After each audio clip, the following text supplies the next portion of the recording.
അസ്സലാമലൈക്കും. കുമുത്തുമണി വീഡിയോസൊക്കെ ഇടല് കുറവാണ്. അപ്പോൾ നമുക്ക് ഇന്ന് 27 അപ്പോൾ ഉണ്ണിയപ്പം നമ്മൾ പണ്ട് കച്ചവടത്തിൽ ഉണ്ടാക്കിയിരുന്നു. അപ്പോൾ ഉണ്ണിയപ്പം ഉണ്ടാക്കാൻ വെച്ചപ്പോൾ കുറച്ച് റവ ഇവിടെ ഉണ്ടായിരുന്നു. അതും പിന്നെ ആണിവെല്ലാം കൊണ്ടുവച്ചിരിക്കണം.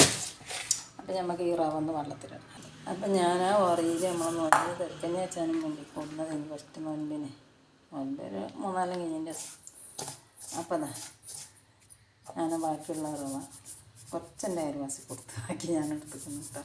ഇനി ഇത് പുട വെച്ചാൽ പുടയിലും അപ്പോൾ ഞാൻ മുഴുകാനെടുത്തു. ഇനി ഇതിലേക്ക് നമുക്കിവിടെ പാലുണ്ട്. അപ്പോൾ പാലുണ്ടായപ്പോൾ പാല് ചേർക്കണത് ഒന്നൊരു സോഫ്റ്റ് ആണ് നല്ലത്. അപ്പോൾ ഞാൻ കുറച്ച് പാൽ ഒഴിച്ചാൽ പോകട്ടെ. ഇതിലേക്ക് പാലിലാണ് കുത്തിയേക്കണേ. അപ്പോൾ ഇത് മിൽമ പാലാട്ടോ. ഇപ്പോൾ കാക്ക ഇവിടെ ചെറിയൊരു പാക്കോല ഉണ്ടായപ്പോൾ കുട്ടിയമ്മ മിക്കോലും ഉണ്ടാക്കി പോട്ടെ കൊടുക്കണം. അവന് മിക്കോലൊന്നും ഉണ്ടാക്കിയിട്ടില്ല. അപ്പോൾ ഇതിൽ പൊത്തിയിരിക്കണേ. അപ്പോൾ അടുത്തത് ഒരു 1/2 കിലോ വേറെ ഉണ്ട്. 1/2 കിലോ ഒന്ന് കൂടുന്നതും പിന്നെ ആദ്യം ഇവിടെ ഉണ്ടായിരുന്നു അങ്ങനത്തെ 2 കട്ട അതും ഇതിലിട്ടിക്കണം കേട്ടോ. അപ്പം ഇനി ഇത് നമുക്കൊന്ന് തീമക്കാം. അപ്പോൾ വെള്ളം അവിടെ തിളക്കുമ്പോഴത്തേന് കൊപ്പര തേങ്ങ എത്താൻ അങ്ങനെയൊക്കെയുള്ള ചേർക്കാം. അത് കൊപ്പര ഉണ്ടോ. അപ്പം ഞാനിത് കട്ട് ചെയ്യാൻ പോകും കേട്ടോ. ഒരു കുനി അരിഞ്ഞിട്ട് നമുക്ക് അതിൽ കിട്ടും. വെള്ളമല്ല, സോറി, ചക്കര അരിഞ്ഞത്. അപ്പം മാവ് തയ്യാറാക്കിയിട്ട് പൊടി കൊണ്ടാണ് ഉണ്ടാക്കണം കേട്ടോ. അപ്പം നമ്മളെ കൊപ്പര ഞാൻ ഇവിടെ കുനുകുന അരിഞ്ഞ് വെച്ചിട്ടുണ്ട് കേട്ടോ. അപ്പം ഇനി അടുത്തത് പഴം. ഇത് അമ്മോടെ ഇവിടെ ചെറിയ കൊല പൂത്തതാണ് കേട്ടോ. പാടത്തുണ്ടായിട്ട് കാക്ക കൊടുന്നതാണ്. അപ്പോൾ അതൊരു 8 പഴം ഉണ്ട് കേട്ടോ. അപ്പോൾ ഇതിൻ്റെ ഇവിടെ ഇങ്ങനെ കുറച്ച് കേടുണ്ടായപ്പോൾ ഞാൻ മുറിച്ചിട്ടതാണ്.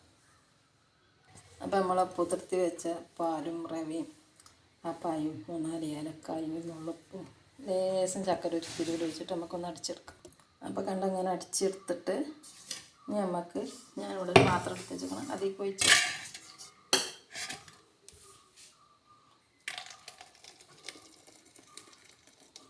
ഒഴിച്ചിട്ടാണ്. അപ്പോഴത്തേന് ഞാനിവിടെ തേങ്ങാക്കൊത്ത് വറുത്ത് വെച്ചിട്ടാണ്. ഈ കുറച്ച് നന്നാണെങ്കിൽ ഈ കുട്ടീൻ്റെ മുണ്ട് തന്നെ ഒഴിച്ചിരിക്കണം. പിന്നെ ഡാൽഡ നെയ്യ് കേട്ടോ. അപ്പോൾ തേങ്ങാക്കൊത്ത് പിന്നെ വെള്ളമില്ല. അപ്പോൾ കരിഞ്ചീരട്ട് കേട്ടോ. കരിഞ്ചീരാണ്. അപ്പോൾ ഇതൊന്നും കണ്ട് മൂത്ത് വന്നാൽ പിന്നെ നമ്മൾ ഗ്യാസ് ഓഫാക്കിയിട്ട് ആ ചൂടുള്ള ആ നെയ്യിൽ കിടന്ന് അങ്ങനെ തന്നെ മൂത്തിന് വരും. അപ്പം ഇനി ഞാൻ ഇതിലേക്ക് ഇടുന്നത് ഇതിലിടില്ല, മിക്സിൻ്റെ ജാറ് കാട്ടിട്ടണേ. നമുക്ക് അരക്കാൻ മൈദ. അപ്പോൾ ഇത് ഞാനിതാ ഈ കപ്പിന് കേട്ടോ 1 കപ്പ് എടുത്തുക്കണം. 1 കപ്പ് കൂടി എടുക്കണം. 2 കപ്പ് എടുത്തുക്കണം കേട്ടോ മൈദ. പിന്നെ അത്ര പോലെ ആട്ടപ്പൊടി എടുക്കും.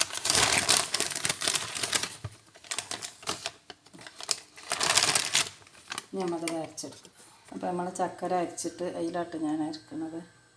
ചൂടാറാനാണ് നമ്മൾ റവ പാലിലിട്ടിന് ആ പാത്രത്തിൽ കുറച്ച് ഒഴിച്ച് വെച്ചത്. അതാണ് ഞാൻ അരക്കുന്നത്.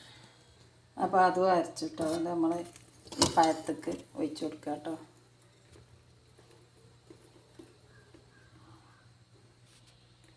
പിന്നെ ഞാൻ അതിലേക്ക് കടലപ്പൊടി ആ കപ്പിന് 1 കപ്പും 1 കപ്പ് അമൃതപ്പൊടി കുട്ടികൾ അങ്കനവാടിയിൽ നിന്ന് അത് ചേർത്തിട്ടുണ്ട്. അപ്പോൾ 1 കപ്പ് ഒക്കെ ഉണ്ടെങ്കിൽ ചേർത്താൽ മതി. നമ്മുടെ ഉള്ളതുകൊണ്ട് ചേർത്താൽ ചേർത്തില്ലെങ്കിൽ നന്നാവും കേട്ടോ.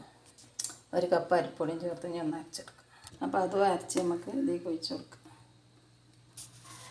അങ്ങനെ ലാസ്റ്റ് 2 കപ്പ് അരിപ്പൊടി കൂടി ചേർത്ത് അങ്ങനെ മൊത്തം 3 കപ്പാണ് അരിപ്പൊടി ഇട്ടാൽ. പിന്നെ മൈദപ്പൊടി 2 കപ്പ്, ആട്ടപ്പൊടി 2 കപ്പ്, അമൃതപ്പൊടിയും കടലപ്പൊടി 1 കപ്പ്, പിന്നെ ഒരു 2 കപ്പ് റവ. അതൊക്കെ നിങ്ങൾ പരിയുണ്ടെങ്കിൽ ചേർത്താൽ മതി കേട്ടോ. അല്ലെങ്കിൽ അരിപ്പൊടിയും മൈദപ്പൊടിയും മാത്രം വെച്ചിട്ട് നമുക്ക് ഉണ്ടാക്കാം. അപ്പോൾ അതും അരച്ച് നമുക്ക് ഇതിലേക്ക് പാരാം. നമുക്ക് നമ്മളെ തേങ്ങാക്കൊത്തിട്ടു. തേങ്ങാക്കൊത്ത് കാണാൻ പറ്റില്ലാത്ത കാര്യം കേട്ടോ. ഞാനത് എളുപ്പത്തിന് കരിഞ്ചീര. ഇനി നമ്മളെ മാവിൽ വെള്ളം ചേർക്കണം നോക്കിയിട്ട് അതിനനുസരിച്ച് നമ്മൾ മിക്സിൻ്റെ ജാറിനകത്ത് പാലിട്ട് വെള്ളം ചേർക്കണ്ടെന്നാണ് എനിക്ക് തോന്നുന്നത്. എനിക്കതൊന്ന് മുറുകും നമ്മൾ. അപ്പം ഈ മാണെങ്കിൽ ഫോണാണ് മാറിട്ടത്. ഇത് ഞാൻ ഉണ്ടാക്കുമ്പോൾ ഞാൻ എഡിറ്റ് ചെയ്യാതെ എടുത്തതാണ്. ഫോൺ ചൂടായിട്ടുണ്ടോ എന്ന് നോക്കാം. ഞാൻ ചുടുമ്പോൾ ഇത് അപ്പളൊക്കെ ചൂടട്ടെ. അപ്പളൊക്കെ